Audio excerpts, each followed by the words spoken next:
Hello everyone, how are you doing today? I'm back with another video, and in today's video we have a small laptop. It's a mini laptop ASUS. The model is a BR1100CK, and in this video I'm gonna go over how you can open it up and how you can repaste or replace or tear it down and remove and repaste the CPU. You don't need to repaste on this one because this one is a Celeron CPU. They don't actually need, there's no fan or dust buildup in there. You rarely need to replace the thermal paste every 3 to 4 years, I would say. But some people keep asking me, I want to repaste, so I'm going to make this video for you. This is a brand new laptop, so I don't need to repaste, but I'm going to do it for you guys. So first thing first, we're going to power off. We don't need to back up anything or do any restore or anything like that configuration. All you need to do is power it off. Grab yourself the tool that I'm going to say. Grab yourself a workshop towel, one sheet of the workshop towel, and alcohol, isopropylic or isopropylic alcohol, 99% plus. You need a screwdriver set. I'll recommend you guys highly to grab the UFIXTEK screwdriver set. They are made out of the S2 class steel bed. That means they're really tough and steel. We're going to be using a Phillips #1 for now. If you get the Pro set, they will include you with an opening tools and some tweezers. If not, for the opening tools, I'm going to be using a guitar pick. And metallic guitar picks are really suitable to opening cases and covers. Alright, and for the thermal paste, I'm going to be using an Arctic MX4. Or you can go thermal grizzly, whatever, whichever you feel that is the best. But I usually use the Arctic MX4 or MX5. Alright, with all this on hand, let's get it started.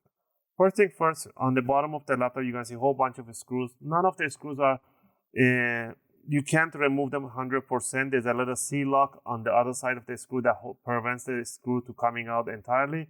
So all you need to do is to twist the screw until you feel that it's loosened up nicely, and that's it. You want to do this to all of the screws.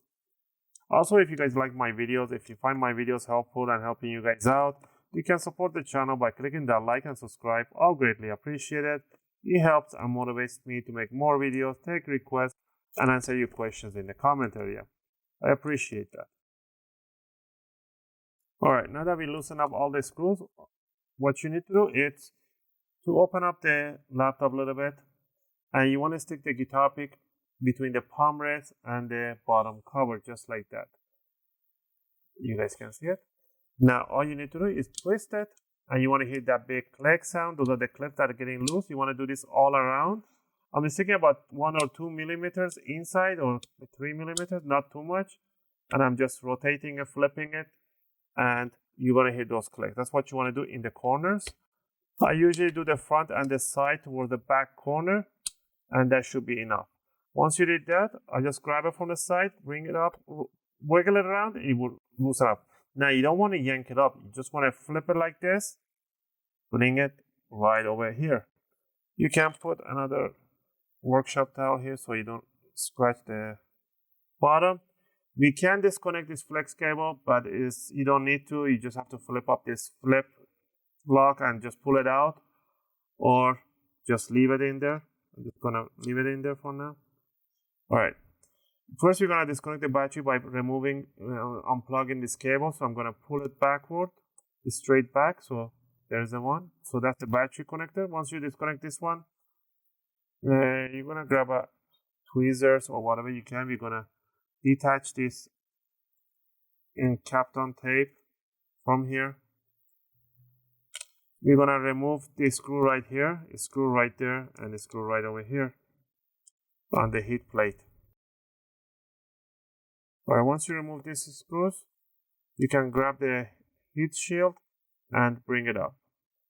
So there you have it. People, for my other videos, people keep saying, where's the RAM? The RAM is right there. There's a 4 gig RAM right in here, and the eMCC chip is right over here. Soldered on the board. You cannot upgrade the RAM or the eMCC chip, and that's the heatsink that you have. It has only 2x clamp right in here. It's not even 4. So that's kind of ridiculous. Alright, so there's an old thermal paste or the fabric, the stock thermal paste. So what I'm gonna do, I'm gonna grab a little of the workshop towel. I'm gonna soak it in an alcohol, and we're gonna wipe over the CPU so we clean up nicely the CPU. Just make a nice few passes so it's nice and clean. There we go. Now we're gonna clean the heatsink. Just wipe it and polish it nicely, and there we have it.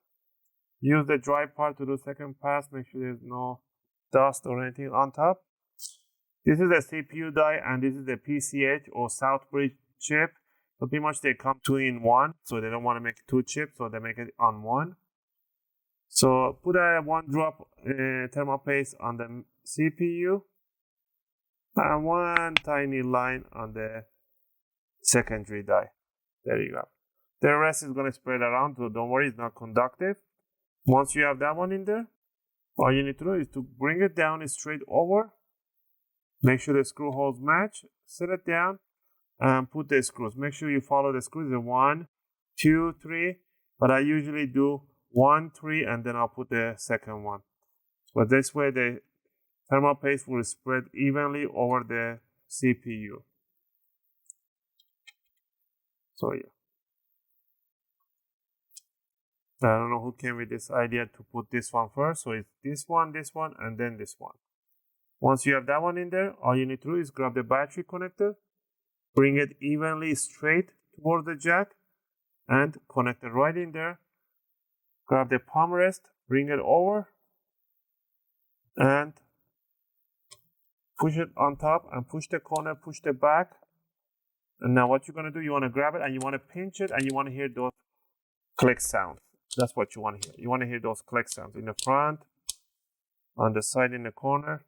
For the back one, I'm just going to hold it from the back and push it down, and that's it. And I'm going to put the screws, and I'm going to power it on for you guys to see. So I'm going to flip it upside down. I'm going to tighten up the screws on the bottom.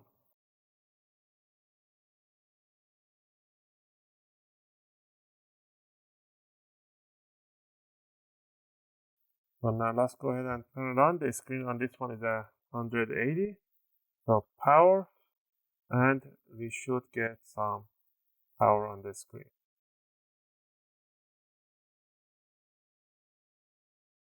I'm guessing that there is no power connected, so I'm gonna plug in the charger.